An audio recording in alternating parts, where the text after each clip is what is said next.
According to the United Nations, millions of children who survived the Pakistani floods during the past month are now vulnerable to a second wave of death caused by waterborne diseases.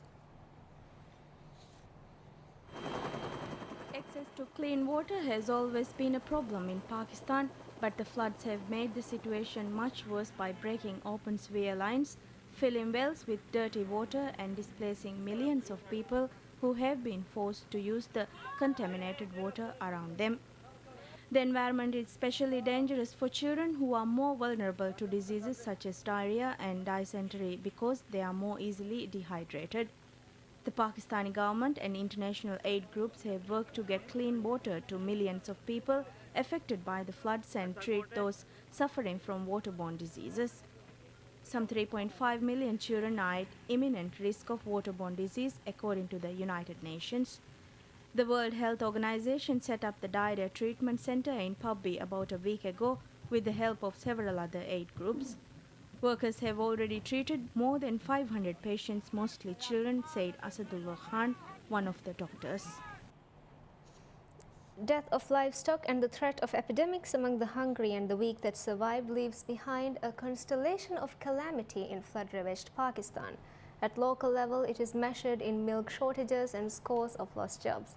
Nationwide, the loss of livestock is part of a wide-scale drowning of the agricultural economy that feeds Pakistan, employs half its population and sustains its crucial textile export industry.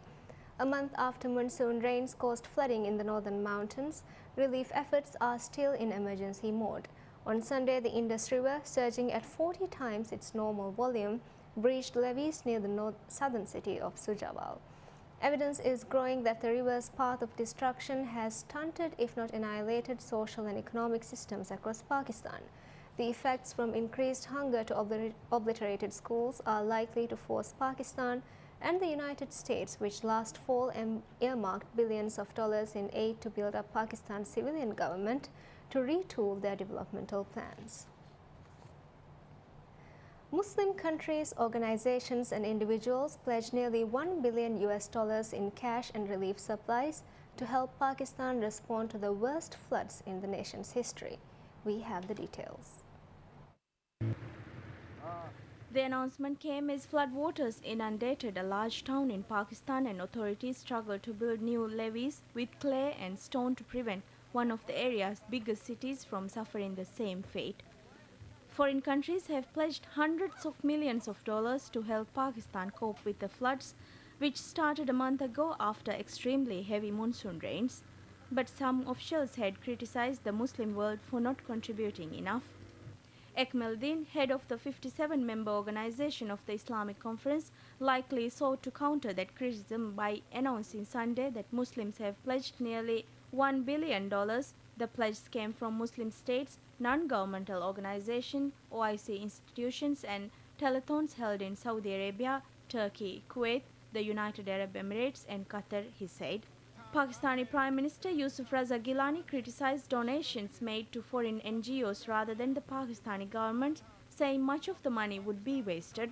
The floods began in the mountainous northwest and have moved slowly down the country toward the coast in the south, inundating vast swaths of prime agricultural land and damaging or destroying more than 1 million homes.